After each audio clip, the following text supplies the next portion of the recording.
Hi, hello. I'm Miss Rachel Canet. I am a special education instructional coach in the Seaman School District, number 345 in Topeka, Kansas.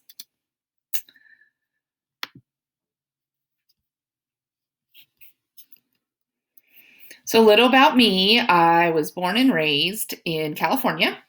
I have my bachelor's and master's in special education. I have worked in Seaman my entire career. I started out as a integrated resource teacher for kindergarten through sixth grade. I did that for 9 years before I shifted and was just a K2 resource special education teacher.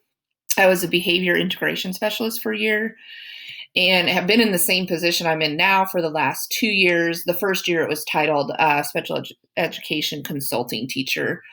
This year is titled instructional coach, but I am directly under the special ed director here in Seaman.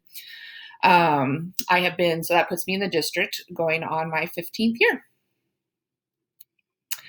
For what I do as part of my job, like I said, I report directly to the special ed director.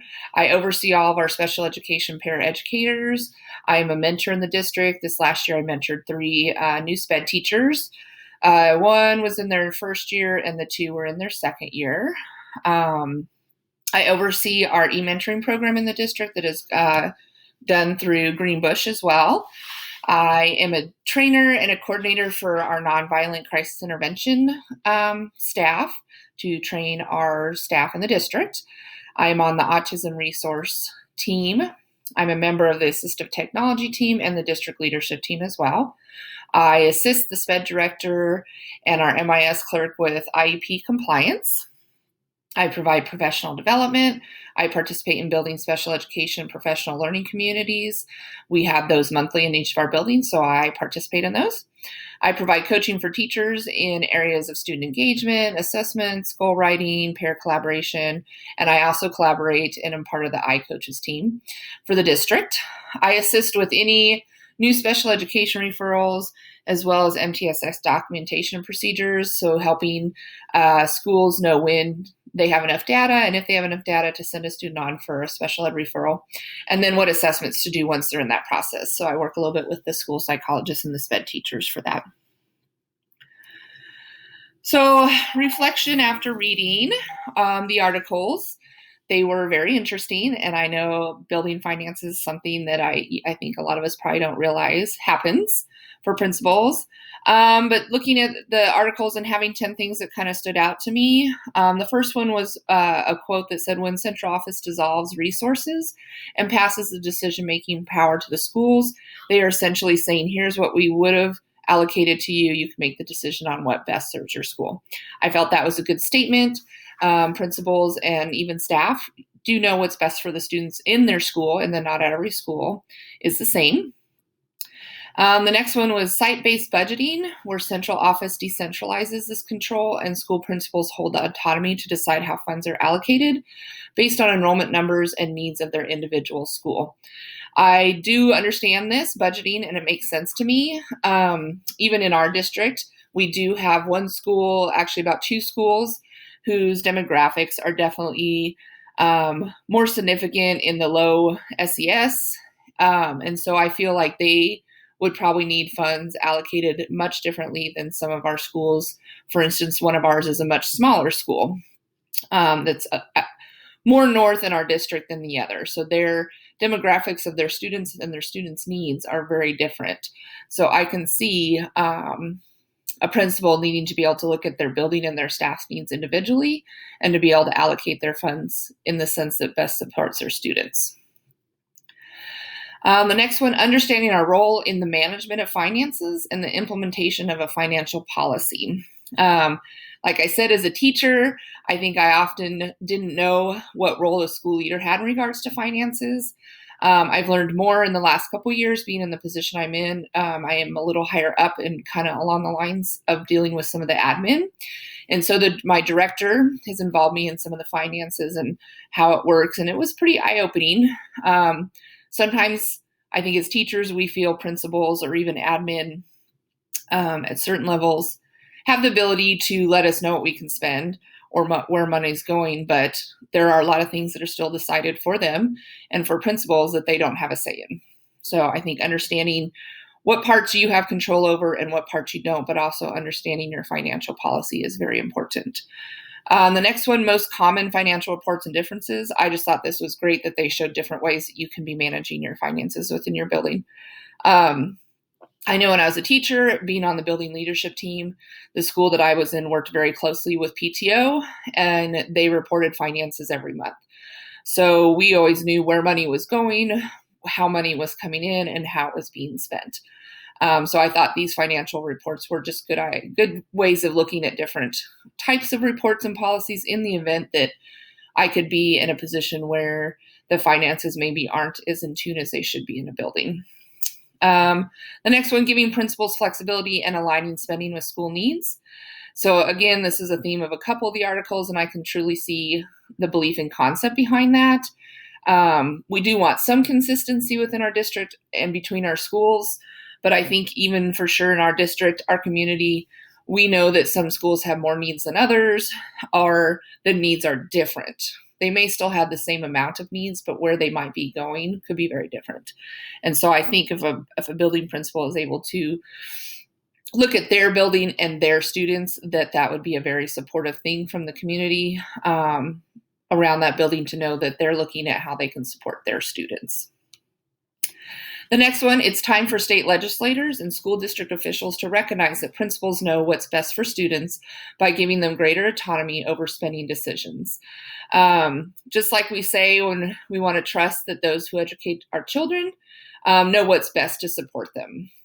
So I think this is just a great statement that if the state legislators and even our school boards can allow us to have a little more autonomy on where our money can go within our building, allows us to give a principal the chance to learn how to best support their students and provide the resources that they need in the way that they best see fit. I do believe I had heard from our superintendent in our district that we were shifting a little more so to giving principals more budget to be able to spend the way they see fit. So I did think that was great to hear. Principals are like middle management. Finances are managed by legislators and district level officials, most who are far removed from the classroom and students. This one resonated quite a bit with me, as it does remind me and let me know that there are some decisions that a principal really does not have a say in. I know outside financial decisions, there are some things that come from central office, as we call our admin area in our district, that principals don't have a say on, and they have to pass that on to their staff, and the staff may not always approve of it or think it was a good decision, but really the principal didn't have a say in that. So it's the same thing with the funds, and I think sometimes a principal could be open and sharing that, but maybe it's just helping a staff understand that some of the decisions that they have no control, but they will always allocate and stand behind what they might need for their staff and their students as best as possible. But it is hard when you have individuals who maybe have not ever been in the classroom or worked with the students directly to know that when they're not allowing those things to happen and those budgets to be there, that they could in fact be hindering some student learning and some student success by not having the resources needed. The next one is a one-size-fits-all thought process. Being in a special ed background, that statement alone could not be more strong of a statement than it could be. Just as I put, just not every student does not learn the same way, just like not every building functions the same way. We should be aware that every school does have its different needs and that we can't put everybody in the same boat in the same expectation. So we have to not have that mindset that, well, this school got it, so we got it. There is going to be some differences because it's about what's best for the students.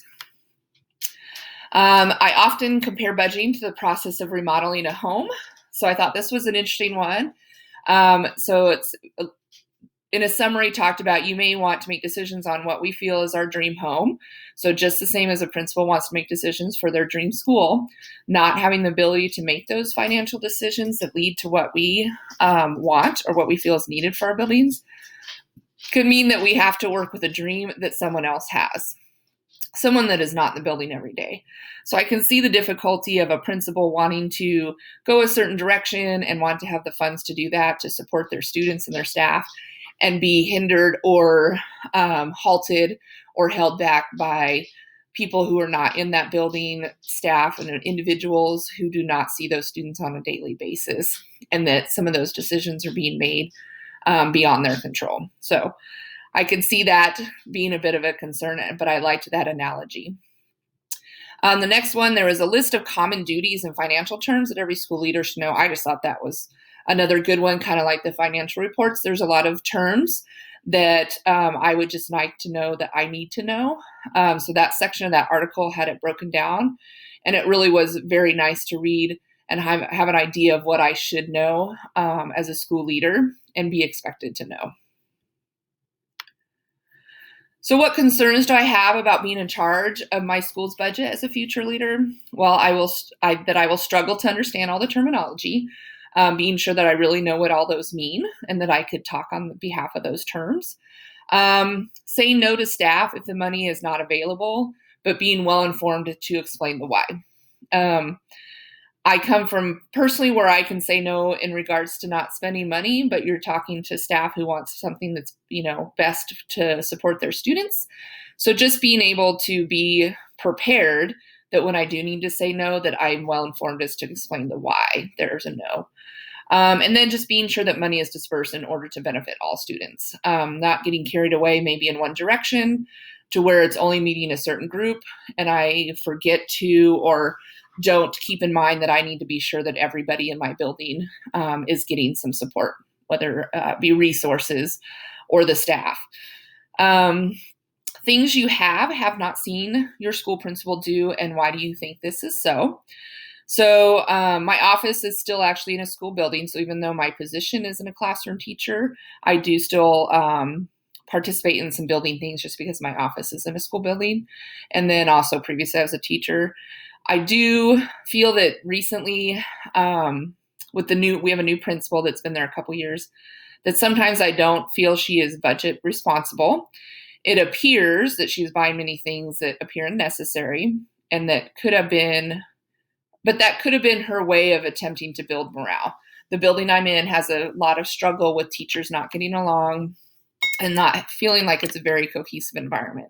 So I do wonder if some of the things that she is spending her money on really is to help the building morale and to get some things set in place so that teachers are feeling more connected, which will then feed off to our students. So again, I don't know that side, so there's a chance that that's exactly what that could be. Another thing is encourage attendance at conferences. And why do I think that's so? I would say that they don't do this enough, reaching out to some that don't typically go. So I think a lot of time the ones that go to conferences are the ones that always want to go.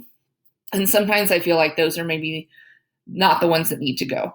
So I could see as a building principal reaching out and maybe highly recommending that a teacher goes to a conference that I feel could benefit their teaching, their students, maybe give them a boost in their morale. So I would think that would be money well spent. To maybe reach out to those that don't typically go there and spend that money spreading that out across the staff and being sure that every staff member is getting some opportunities, even if they may not realize that it would be a good opportunity.